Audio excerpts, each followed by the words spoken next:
जय हिंद। कैसे हैं आप सभी लोग। तो एक बहुत ही इंपॉर्टेंट सेशन आज लूँगा आपका, जो आपका डेली दिनचर्या होती है उसके रिगार्डिंग।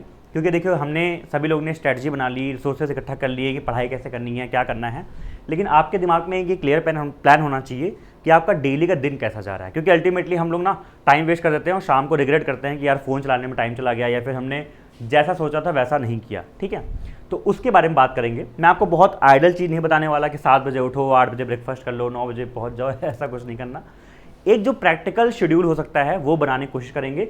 और मैं बनाऊंगा नहीं, मैं बल्कि अपना जो लाइब्रेरी का रूटीन था, आप में से बहुत से लोग मुझसे पूछ रहे थे मेरे सेकंड चैनल पे, भैया अपना लाइब्रेरी का रूटीन बताओ, आप डेली लाइब्रेरी में कैसे कैसे पढ़ाई करते थे, किस सब्जेक्ट को कितना टाइम देते थे, और डेली सब्जेक्ट हर सब्जेक्ट करना जरूरी है कि नहीं जरूरी है, उस पर भी थोड़ा सा बात करेंगे। तो उस हिसाब से हम यहाँ पे प्लानिंग करेंगे। तो मैं आपका अपना लाइब्रेरी का रूटीन दिखाऊंगा और साथ में उसमें क्या चेंजेस आप अपने हिसाब से कर सकते हैं वो बताना जरूरी है, क्योंकि सबकी अपनी अपनी स्ट्रेंथ और वीकनेस होती है, तो वो समझना बहुत जरूरी है। ठीक है, तो ध्यान दीजिएगा। अगर आप इसको ध्यान से अपना जो पूरी प्लानिंग है, जो सोर्सेस है, जो स्ट्रैटेजी है ना, अगर उनको आप ढंग से दिन में अगर बांट लो ना, तो आपको बैंकर बनने से, एग्जाम निकालने से कोई रोक नहीं सकता है। वही मैंने लिखा है, daily schedule for banking exam 2023। अब निकलेगा एग्जाम्स, और जिससे आपकी प्रोडक्टिविटी भी बढ़ जानी चाहिए लगभग 10 टाइम्स। मैं डेफिनेटली बोल के बता रहा हूँ, जो चीज़ें मैं 2-3 बताऊंगा ना, उससे आपकी प्रोडक्टिविटी डेफिनेटली बढ़ेगी। दूसरा, आपको मैं 4 से 5 रूल्स बताऊंगा जो मैं अपने लिए बना के रखा था कि तैयारी में कितने भी अप्स एंड डाउन्स आ जाएं, कुछ भी ऊपर नीचे हो जाए, आंधी आए तूफान आए, ये 4-5 रूल को मुझे डेली फॉलो करना है। तो वो 4-5 रूल जरूर ध्यान रखिए, क्योंकि कुछ चीज़ों के रूल्स के हिसाब से आपको चलना पड़ता है, अदरवाइज डिसिप्लिन लाइफ में नहीं आ पाता। चलिए, तो पहले ये रूटीन बात करेंगे, फिर रूल्स की बात करेंगे। देखिए, जल्दी से शॉर्ट में वीडियो बनाऊंगा, बहुत ज़्यादा टाइम नहीं लूँगा आपका। ये मेरा है लाइब्रेरी रूटीन, किसी को स्क्रीनशॉट लेना ले सकता है, लेकिन मैं फिर से बता रहा हूँ, आप अपना खुद से बनाइए। कैसे बनाएंगे उसकी बात करते हैं। सुबह 9 बजे लाइब्रेरी में पहुँच जाना। ठीक है, ये मेरा होता था शेड्यूल। मैं बहुत मॉर्निंग पर्सन नहीं हूँ कि सुबह 3 बजे उठ जाऊँ, 4 बजे उठ जाऊँ। मैं आराम से उठता था 7-8 बजे, जब मुझे वही नींद पूरी हो जाती थी। उसके बाद अपना 1 घंटे में प्रिपेयर होकर लाइब्रेरी पहुँचते तो 9 बजे के आसपास।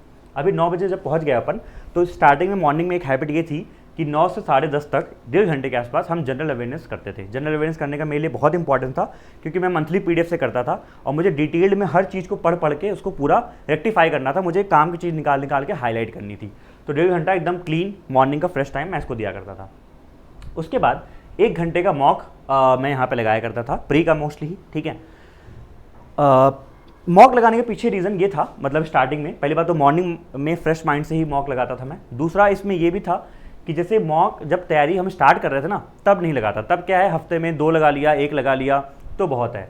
लेकिन जब तैयारी पास आने लगी, जब एग्जाम्स एकदम पास में आ गए, तो डेली 1 लगा लिया करता था। उतना ज़रूरी है, क्योंकि मॉक की फ्रिक्वेंसी आपको बहुत मैटर करती है।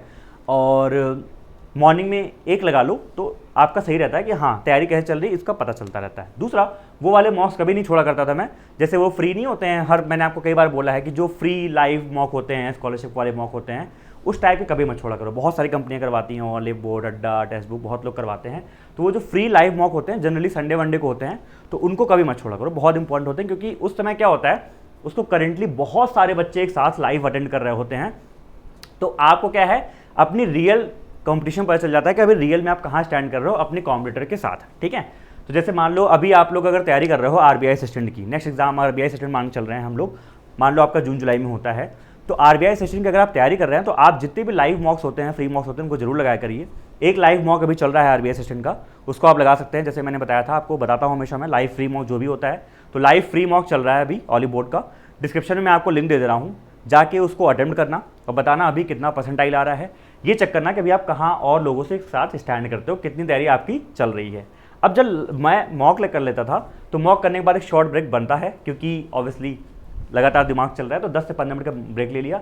फिर 12 बजे से बढ़ते थे और अच्छे से तैयारी स्टार्ट करते थे। 12 बजे मेन टाइम स्टार्ट होता था। अब 12 से 2 हमने कर लिया मैथमेटिक्स। ठीक है, स्टार्टिंग में एकदम वही फ्रेश माइंड। एक चीज़ मैं आपको बता दूं, मैंने जब तैयारी स्टार्ट की थी तो मैंने एक चीज़ पढ़ी थी कि जैसे आप जब उठते हो ना, आपको पता है ये बात कि नहीं, तो उठने के 3 से 4 घंटे बाद आपका दिमाग एकदम हाइपर प्रोडक्टिव होता है, उस समय मतलब सबसे ज़्यादा एक्टिव जोन में होता है। तो तभी मैं स्टार्ट करता था मैथ्स रीजनिंग। ठीक है, तो मैथ्स स्टार्ट किया अपना, 2 घंटे पढ़ा, 2 घंटे सवा 2 घंटे ऐसे पढ़ा, और लगभग 100 क्वेश्चन मैं लगाया करता था किताब से। मेरे पास एक किताबें थी, उससे मैं 100 क्वेश्चन लगाया करता था। 100 क्वेश्चन वो, जैसे मैं एक हाफ बांट रखा, जैसे मान लो अगर मैं टाइम एंड वर्क कर रहा हूँ, तो टाइम एंड वर्क के रिसेंटली 50 क्वेश्चन लगा लूँगा, और जो मैंने पिछले 2-3 चैप्टर किए हैं, परसेंटेज, रेशियो, 50-60 क्वेश्चन उनके लगा लिया करता था। इससे क्या है कि पिछले चैप्टर का रिवीजन होता रहता था और करंट चैप्टर भी मेरा चलता रहता था ना। उसके बाद अपना फिर से वही ब्रेक लेके 10-15 मिनट लंच वंच करके फिर आते थे रीजनिंग करने। अब लंच के बाद रीजनिंग करने का रीज़न यही था कि नींद बहुत आती है। मैंने देखता था मेरे यहाँ बच्चे बैठ के जो है सो रहे हैं, खराटे ले रहे हैं, जीके पढ़ रहे हैं। तो दोपहर में हमेशा मैंने इसलिए रीजनिंग रखा कि रीजनिंग रखने से क्या है, आपका दिमाग चलता रहता है, पेन भी चलती रहती है। तो रीजनिंग रखा, 2-2.5 घंटे रीजनिंग पढ़ा आराम से, और इसमें अपना पजल्स मिसलिनियस जो भी चल रहा है उसको पढ़ते थे। साथ में चूंकि जब 4:30 हो रहा होता है, आप एकदम थक जाते हो, मेंटली एग्जॉस्ट हो जाते हो मैथ्स और रीजनिंग करके, एक सेक्शनल मॉक लगा लिया या फिर क्विज लगा लिया जस्ट टू चेक कि रीजनिंग का फंडा अभी कैसे चल रहा है। चलो यहाँ पे रीजनिंग हो गई।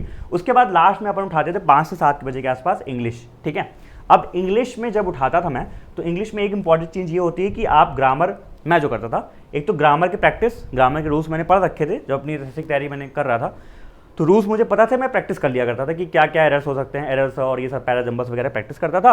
और वोकैब की जो मेरी वर्ड पावर की बुक थी उसको मैं रिवाइज करता रहता था बार बार, और जो प्रीवियस ईयर क्वेश्चन है। ठीक है, आप बोलो भैया आरसी वर्सी नहीं करते थे क्या? आरसी का मैं बताता हूँ, बड़ा अजीब फंडा था। मैं पेपर पढ़ता था पीडीएफ में, तो ये रात नहीं पढ़ता था मैं। जैसे मान लो यहाँ पे मैंने पढ़ लिया, टाइम बच गया तो पढ़ लिया, नहीं बचा तो नहीं पढ़ा, कोई दिक्कत की बात नहीं है। ठीक है, उसके बाद कभी भी मैं ये नहीं छोड़ता था कि मैं मॉक को सुबह लगाऊं, शाम को एनालाइज न करूं। तो mock analysis was very important, क्योंकि स्टार्टिंग इनिशियल डेज में मैंने गलती की थी। लगाने में बहुत मज़ा आता है, देखो मॉक लगाने में बहुत मज़ा आता है, मॉक लगा लिया, लेकिन मॉक की एनालिसिस करने में बिल्कुल मज़ा नहीं आता। ये फैक्ट है कि नहीं? आप लोग बताना कमेंट सेक्शन में, ऐसा होता है कि नहीं? तो ये चीज़ है। तो एनालाइज, फिर मैंने जब बाद में रियलाइज़ किया कि देखो एनालिसिस भी उतनी ही इंपॉर्टेंट है, क्योंकि यही आपको सिखाता है कि आप क्या कर रहे हो, आप सही कर रहे हो, गलत कर रहे हो, क्या कमियां हैं। इसीलिए जब भी आप मॉक लगाओ, जैसे मान लो अभी आप मॉक लगाओगे ना, जो मैंने आपको बोला है, तो उसकी एनालिसिस जरूर करना जब लाइव टेस्ट खत्म हो जाए, कि आपका परसेंटाइल कितना है, आपके हर सब्जेक्ट में कहाँ कहाँ मार्क्स कम रह गए, टॉपर जितना टाइम लेता है मैंने उससे कितना टाइम कम लिया, मुझे किस पोर्शन में स्पीड बढ़ानी है, किस पोर्शन में कौन सा पे काम करना है, ये सारा पता चलता है आपको एनालिसिस से। और लास्ट में मैंने आपको जैसे हमेशा पता है रात में रखता था मैं वीडियो के लिए, तो अब डिपेंड करता है मैं कितना देर लैब में बैठा हूँ। अगर 9-9:30 तक बैठा हूँ तो लास्ट के 1-1.5 घंटे मैं वीडियोस देखा करता था, क्योंकि अब मेरी हिम्मत नहीं बचती थी कि मैं कुछ भी कॉपी पेन चलाऊँ, तो चुपचाप बैठ के वीडियो लगा लेता था। अगर एग्जाम क्लोज में है तो जीए की वीडियोस, जैसे मैं बताया था ना कई बार कि पीडीएफ पढ़ता था, लेकिन जीए की वीकली वीडियोस लगा लिया, मंथली रिवीजन लगा लिया, वो आता है ना मंथली 1 शॉट रिवीजन टाइप का, टॉप 500 एमसीक्यूज टाइप के, वो सब लगा लिया तो रिवीजन हो जाता था। या फिर इंग्लिश का जैसे मैंने बोला, ये जो था ना आपका ग्रामर प्रैक्टिस वाला, तो वो पिनिकल पे एक मैम नहीं है, नीरू मैडम करके, उनका वो बड़ी सी वीडियो होती थी, 12-13 घंटे की है, तो उसको मैं पार्ट्स में देखा करता था कि वो एरर्स को कैसे प्रैक्टिस कर रही हैं, एरर्स में क्या क्या सही कर रही हैं, तो वो मैं देख लिया करता था। तो इस तरीके से करके बेसिकली मेरा पूरा दिन जाता था। अब मैं आपको ये सजेशन दूंगा कि आप अपने हिसाब से चीज़ों को फ्लेक्सिबल बनाइएगा जब भी आप बनाइएगा। उसके लिए मैं आपको कुछ पहले रूल्स बता दूं, कुछ 3-4 रूल्स है जो कि मैंने अपने तय टाइम फॉलो किए थे कि इनको मुझे साथ में लेके चलना है। सबसे पहला, फ़ोन का मतलब क्या है? देखो जब भी ये जो मेरा टाइम स्लॉट है ना, जब भी मैं टाइम स्लॉट बैठता था मैं चेयर पे, ये 1.5 घंटे में, यहाँ पे, तो जो मेरा फ़ोन होता था उस फ़ोन को मैं बैग में डाल के बैग अपना कोने में रख दिया करता था। क्योंकि एक बहुत ख़राब हैबिट जिसको बोल सकते हैं, अगर फ़ोन में हाथ है, मतलब सॉरी हाथ में अगर फ़ोन है तो डिस्ट्रैक्शन हो ही जाता था। तो फ़ोन हमेशा दूर रखता था इस टाइम पे। हाँ, जब मैं ब्रेक लेता था तब मैं अपना फ़ोन चेक कर लिया करता था, उसमें क्या है नोटिफिकेशन, ये वो दोस्त व्हाट्सएप वो सब देख लिया करता था। ठीक है, लेकिन इस टाइम पे जो ये आपका गैप्स है, इसमें कभी भी आपका फ़ोन मैं नहीं चलाता था। तो ये मेरा था कि फ़ोन कभी नहीं छूऊंगा जिस समय मैं चेयर पर बैठा हूँ। फिर नून टाइम में मैंने एक फिक्स कर रखा था कि जो आपका ये 12 से 5 का होगा, 12 से 5 वाले में कभी भी जीके या फिर इंग्लिश नहीं पढ़ना। 12 से 5 वाले में या तो दिमाग चलने वाला काम होना चाहिए, जहाँ दिमाग भी चले और पेन भी चले, तो या तो मैथ्स या तो रीजनिंग, बस और कुछ नहीं। तो ये एक मेरा शेड्यूल था, इसको आप ध्यान रखिएगा, बहुत इंपॉर्टेंट फंडे हैं, इनको आप नोट कर लेना, आपको बहुत काम में आएगा। तीसरा, आफ्टर ब्रेक टाइम, वही वाली बात है, ये भी नून वाला, कि जब भी आप ब्रेक लो ना, तो ब्रेक लेने के बाद कोई ऐसी चीज़ करो जिसमें आपको सबसे ज़्यादा प्रोडक्टिविटी चाहिए। फॉर एग्जाम्पल, जब मैंने यहाँ पे ब्रेक लिया तो मैंने मैथ्स स्टार्ट किया। जब मैंने शाम का ये ब्रेक लिया ना, 4:30 से 5 बजे का, ये आधे घंटे का चाय ब्रेक लेते थे हम लोग, उसके बाद मैं आके बैठ के एकदम शांति से इंग्लिश करता था कि इंग्लिश में क्या ग्रामर में चीज़ें हैं, क्या याद कर किया था मैंने, ये सब। और थके वाली चीज़ें आप यहाँ पे जैसे मान लो रात में वीडियो के टाइम कर सकते थे, लेकिन ये ध्यान रखना अगर आपका दिन ऐसे स्टार्ट होता है तो, लेकिन ये बात आप नोट रखना कि ब्रेक टाइम के बाद, ब्रेक के बाद फोकस वाली चीज़ें आप करिए। ठीक है, now to do list in the morning, इसका मतलब क्या है कि जब मैं ये करने जाता था तो दिमाग में एक चीज़ रखता था कि आज मुझे क्या क्या करना है। क्योंकि अगर आप ये डिसाइड नहीं करोगे कि आपको क्या करना है, तो जो 2 घंटा मान लो आप मैथ्स का निकाल रहे हैं ना, तो आप कुछ भी करते रहोगे। मैं बता रहा हूँ, किसी टीचर की वीडियो देख लोगे, कोई क्वेश्चन लगा लोगे, कोई क्वेश्चन पीडीएफ से ढूंढ लोगे, कोई क्वेश्चन किताब से लगा लोगे। मैं फिर से बोल रहा हूँ, 10 सोर्स को फॉलो करोगे तो डिस्ट्रैक्ट होगे, अपना टाइम वेस्ट करोगे। एक चीज़ करो, अगर आप पीडीएफ फॉलो करते हो तो उस पीडीएफ को उठाओ 2 घंटे लगाओ, अगर आप किताब को फॉलो करते हो उस किताब को उठाओ 2 घंटे लगाओ, टीचर को फॉलो करते हो टीचर को उठाओ 2 घंटे, मतलब जो भी है मैक्सिमाइज करने की कोशिश करना कि आप 2 घंटे को मैक्सिमाइज कर रहे हैं, ठीक है। अच्छा, आप में से कई लोग के होंगे जो मैथ्स की वीडियोस देखते होंगे, सीखते भी होंगे ना, सिंपल सी बात है, क्योंकि प्रैक्टिस तो आप करते हैं बाद में, वीडियो कब देखेंगे, तो वीडियो देखने का टाइम भी आप यहाँ पर लगा सकते हैं, चाहे वीडियो देख लो चाहे आप पढ़ लो। अच्छा, एक बात और, टाइम डिस्ट्रीब्यूशन भैया ये तो आपका है, हमारा कैसा होना चाहिए, आप अपना अपना देखिए। जैसे मेरी मैथ्स स्ट्रॉन्ग थी तो मेरे मैथ्स में मुझे क्या है कि अगर मैं 2 घंटे प्रैक्टिस करता मेरा बहुत हो जाता था, लेकिन ये आपके लिए होना चाहिए जिनकी मैथ्स वीक है उनके लिए मैं बोलूँगा। जैसे क्लास में जो बच्चे आते हैं तो आप लोग 3 घंटे से 3.5 घंटे आराम से आप मैथ्स को दे सकते हैं, कोई दिक्कत की बात नहीं है, यहाँ टाइम बढ़ा लीजिए अपना, ठीक है। और दूसरा एक बात मैं बोलूँगा कि never forget to analyse the mock, ये मैंने आपको बोल ही दिया कि कभी भी एनालिसिस आप मत भूलिए, क्योंकि एनालिसिस उतना ही इंपॉर्टेंट है जितना मॉक लगाने में मजा आता है, ठीक है। तो इस बात को ध्यान रखना। एंड एक बात और बोलूँगा मैं कि ये बात इंपॉर्टेंट है, हाँ, कि जो टू डू लिस्ट बनाना ना, कोई आइडियल मत बना लेना यार, ठीक है, कि 7 बजे ये करूँगा, 8 बजे ये करूँगा, 9 बजे ऐसे करूँगा, 10 बजे यहाँ जाऊँगा, 11 बजे वहाँ जाऊँगा, ठीक है, 12 बजे ये करना है, 13 बजे ये करना है।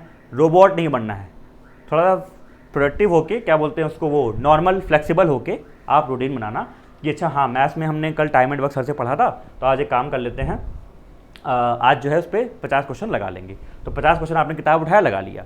कल जो है हमने सर से जो है पजल्स पढ़ी थी, आज पजल्स की पीडीएफ से प्रैक्टिस कर लेंगे, ठीक है।